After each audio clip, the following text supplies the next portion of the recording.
जय माताजी मित्रों, मारी जयदीप झाला चेनल में तमारा बधानु हार्दिक स्वागत करूँ छूं। मित्रों, चेनल पर पहली बार होय तो लाइक शेर सब्सक्राइबर करी नाखजो। मित्रों, आजे आपणे गढ़डिया गामनी मेलडी माना सत्य घटना विषे बात करीशुं। मित्रों, एक पोलीस कमिश्नरे रस्तानी वच्चोवच्च आवेलुं आकाशी मेलडी मानुं मंदिर तोड़वा माटे जेसीबी बोलाव्युं अने पछी पोलीस कमिश्नर बोल्यो के आ मंदिरने तोड़ीने रोडनी साइडमां नाखी दे। पण पछी कहेवाय छे के त्यां सत्य घटना बने छे। मित्रों, तमारा शरीरना रोवाड़ा ऊभा थई जाय आवी छे आ गढ़डिया गामनी सत्य घटना। तो चालो मित्रों, आ सत्य घटना विषे वात करीए। अत्यारना आ हळाहळ कळयुगमां मारी मेलडीए पूरेला आ परचानी वात करीए तो राजकोटथी भावनगर हाईवे उपर जसदणनी बाजुमां गढ़डिया गाम आवेलुं छे।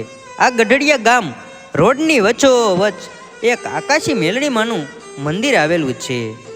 अत्यारे खूब ज मोटुं मंदिर छे अने हालमां 3.5 करोड़ना खर्चे आ मंदिरनुं काम चाली रह्युं छे। आजे मंदिरनी आपणे वात करीए तो आजथी 8 वर्ष पहेलानी आ घटना छे। त्यारे आ जग्याए मोटुं मंदिर न हतुं, परंतु त्यारे हाईवेनी वच्चोवच्च मां मेलडीनी नानकड़ी देरी हती अने मां मेलडीनुं 3 भाखाळियुं नानकड़ुं त्रिशूल हतुं अने एक मां मेलडीनो फोटो हतो। अने आ गढ़डिया गामनी आकाशी मेलडी रोडनी वच्चोवच्च बेठा छे। हवे एक दिवस सरकारी कर्मचारी रोड बनावता बनावता मेलडी माना मंदिर पासे पोगे छे अने त्यारे राजकोटना कमिश्नर पण त्यां हाजर हता अने एमनी हाथ नीचे आ रोडनुं काम चाली रह्युं हतुं। अने त्यारे आ कमिश्नर आवीने जोवे छे तो रोडनी वच्चोवच्च आ मेलडी मानुं मंदिर हतुं। एटले कमिश्नर साहेबे आखा गामने बोलावीने भेगुं कर्युं अने कहे छे के ए भाईओ, आ तमारी जे पण माताजी होय एने અહીંથી લઈ લ્યો। હમણાં રોડ બનાવવો છે અને જો નહીં લ્યો તો અમારા માણસો હમણાં જ આને પાડીને બહાર ફેંકી દે છે। પણ ત્યારે આખા ગામના માણસોએ હાથ જોડીને એટલું કહ્યું કે સાહેબ, આ તો આકાશી મેલડી માનું મંદિર છે અને અમારા ગામનું કોઈ પણ માણસ આમાંથી એક કાકરી પણ હલાવી નહીં શકે। અરે સાહેબ, આ માત્ર ગઢડિયા ગામની જ નહીં પરંતુ ચારે બાજુના ગામનું ધ્યાન રાખીને બેઠેલી મારી આકાશી મેલડી માનું મંદિર છે। ત્યારે પોલીસ કમિશનર બોલ્યો કે આકાશી મેલડી માનું મંદિર હોય તો તમે કાંઈ નહીં કરી શકો? કે ના સાહેબ, અમારેથી કાંઈ નહીં થાય। ત્યારે ગામ લોકોના આવા શબ્દો સાંભળી કમિશનરને ગુસ્સો આવ્યો અને એને એક કમિશનરને એની પાસે બોલાવ્યો ને કહ્યું કે એ ભાઈ, આ રોડની વચ્ચોવચ્ચ જે માતાજીનું મંદિરમાં જે ફોટો છે એ ફોટાને લઈને બહાર ફેંકી દે। અને ત્યારે એ માણસ ચાલ્યો મંદિરની પાસે અને જ્યાં મેલડી માનો ફોટો હતો તેને ઉપાડવા ગયો ત્યાં તો એના હાથ ચોંટી ગયા અને એના હાથ પણ વાંકા વળી ગયા અને એને લકવા થવા લાગ્યો અને બૂમ પાડવા લાગ્યો કે હે સાહેબ, મને બચાવી લ્યો, મને કાંઈક થાય છે, સાહેબ મને બચાવી લ્યો। આમ કહી ધરતી પર ધરી પડ્યો અને તડફડિયા મારવા લાગ્યો। આ દ્રશ્ય જોઈ ગામ લોકો આકાશી મેલડી માની જય બોલાવી। પછી તો કમિશનર આ જોઈ લાલ પીળો થઈ ગયો અને તેને વધારે ગુસ્સો આવી ગયો અને ગુસ્સામાં ને ગુસ્સામાં એને જીસીબી વાળાને બોલાવ્યો અને કહ્યું કે એ ડ્રાઈવર, અહીંયા તારું જીસીબી લઈને આવ અને જીસીબીના પાવડામાં આ મંદિરને ભરીને બહાર ફેંકી દે। ત્યારે જીસીબી વાળો ડ્રાઈવર કહે છે ભલે સાહેબ। એટલું કહી તે જીસીબી લઈને આવ્યો અને મંદિરની ઉપર પાવડાની નિશાન લીધું અને જેવી દેરીને ઉખાડવા તૈયારી કરે ત્યારે મારી મેલડીએ ફરી ચમત્કાર કર્યો અને જીસીબીના ડ્રાઈવરને જીસીબીમાંથી બહાર નીચે ધરતી પર પછાડ્યો અને ધરતી ઉપર પડતા તડફડિયા મારવા લાગ્યો અને બૂમ પાડવા લાગ્યો કે હે સાહેબ, મને બચાવી લ્યો, મને બચાવી લ્યો, મને કાંઈક થાય છે।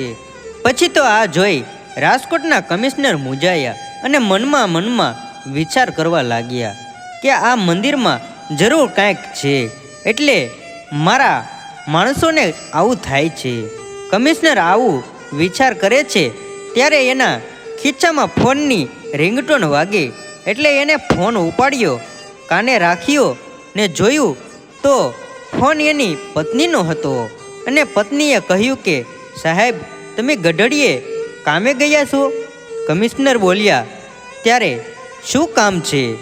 કેમ આવું સવાલ કરે છે? નહીં સાહેબ, પણ મારી વાત સાંભળો કે આજે તમે કાંઈક મેલડીમાંનું મંદિર ઉખાડવા ગયેલા છો.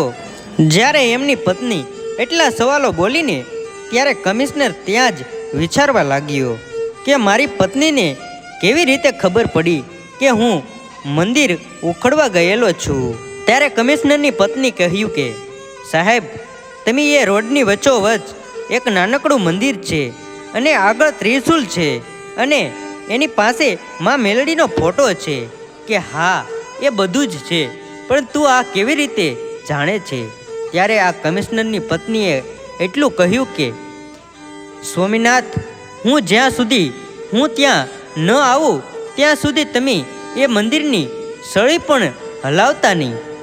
હું હમણાં જ ત્યાં આવું છું. આમ કહી કમિશનરની પત્ની ઇનોવા ગાડી લઈ રાજકોટથી 1 કલાક ગાડી ચલાવતી ચલાવતી ગઢડિયા ગામના પાદરમાં પહોંચે છે. અને ત્યાં જઈ પગમાંથી પગરખા ઉતારીને નાનકડી દેરી પાસે જઈ ખોળો પાથરી માં મેલડી સામે 2 હાથ જોડીને કહે છે, હે માં મેલડી, મને માફ કરી દેજે અને મારા ધણીએ જે ભૂલ કરી છે તો તેને પણ માફ કરી દેજે. અને પછી એ કમિશનર પાસે જઈને કહે છે કે હે સાહેબ, તમને તો ખબર જ છે કે હું આ બાજુની નથી અને આ બાજુ ક્યારેય પણ આવી પણ નથી. હું તો પોરબંદર બાજુની છું. તો પણ મેં ફોનમાં કહ્યું હતું ને કે મંદિરમાં આવું છે અને મંદિરની બાજુમાં ત્રિશુલ છે અને ત્રિશુલની બાજુમાં ફોટો છે. તો હે સ્વામીનાથ, એનું કારણ એક જ છે કે આપણા રાજકોટના બંગલામાં એસી વાળી રૂમમાં હું જ્યારે કાચનું બારણું બંધ કરતી હતી ત્યારે મને ગઢડિયાના પાદરની માં મેલડી અને એનું મંદિર દેખાતું હતું. અને જ્યારે હું બારણું ખોલીને સામે જોઉં તો ત્યાં કાંઈ જ ન હતું. અને ફરીથી મેં જ્યારે બારણું બંધ કર્યું તો આજ ગઢડિયાની પાદરની માં મેલડી દેખાતી હતી. માટે હે સાહેબ, આમાં એક સળી પણ હલાવવાની જરૂર નથી. ત્યારે એની પત્નીની વાત સાંભળી કમિશનર પણ માં મેલડી સામે 2 હાથ જોડે અને પછી ગામ લોકોને કહે છે કે હે ગામ લોકો, એક તો માં મેલડીની ભૂલ કરી છે અને બીજી બાજુ મારા 2 કર્મચારીઓ તડફડિયા મારી રહ્યા છે. આમાંથી અમને બચાવવાનો રસ્તો છે ખરો? ત્યારે ગામ લોકો કહે છે, હા, એક રસ્તો છે. બોલો, શું છે? કે તમારે ભૂવા બોલાવવા પડશે, રાવળદેવ બોલાવવા પડશે અને ડાક ડમર વગાડો. અને જો કોઈના ખોળીએ મારી આકાશી મેલડી ધૂણવા ઉતરે અને મોઢામાંથી જો ખમ્માના વેણ બોલે તો જ આ લોકો બચી શકે. પછી તો કહેવાય છે કે બાજુમાં આવેલું શિવરાજપુરા ગામમાંથી એક રાવળદેવને બોલાવ્યા. રાવળદેવે આવીને ડાક વગાડે છે.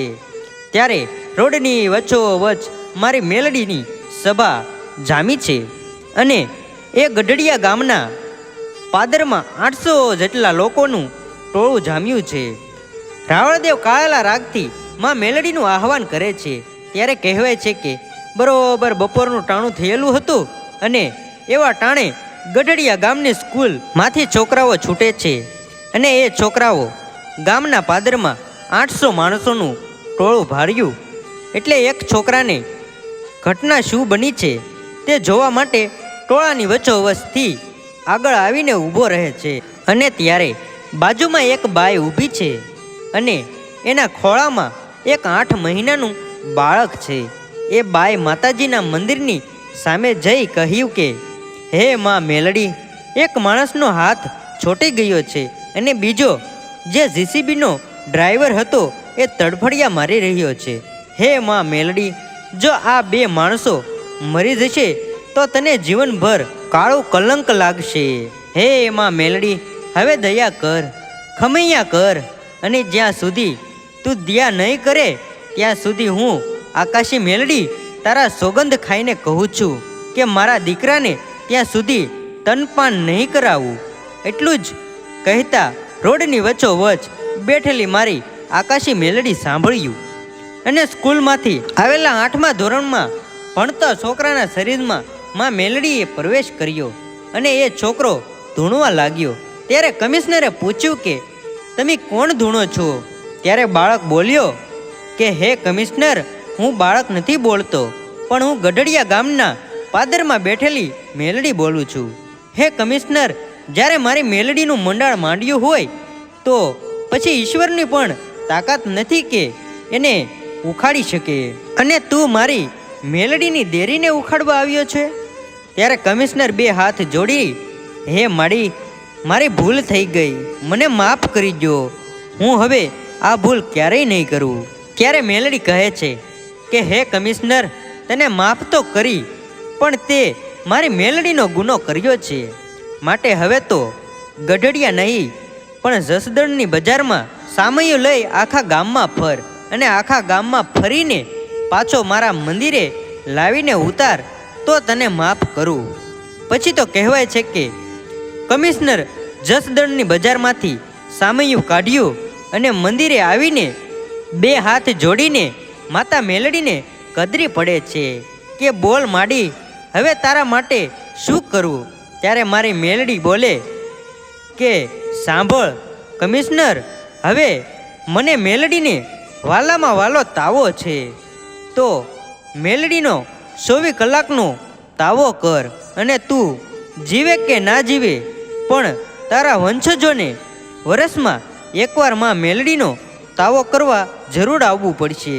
પછી તો કહેવાય છે કે કમિશનરે 24 કલાકનો માં મેલડીનો નવરંગો માંડવો નાખ્યો અને માં મેલડીનો તાવો કર્યો, અને માં મેલડીએ કમિશનરને માફ કર્યો.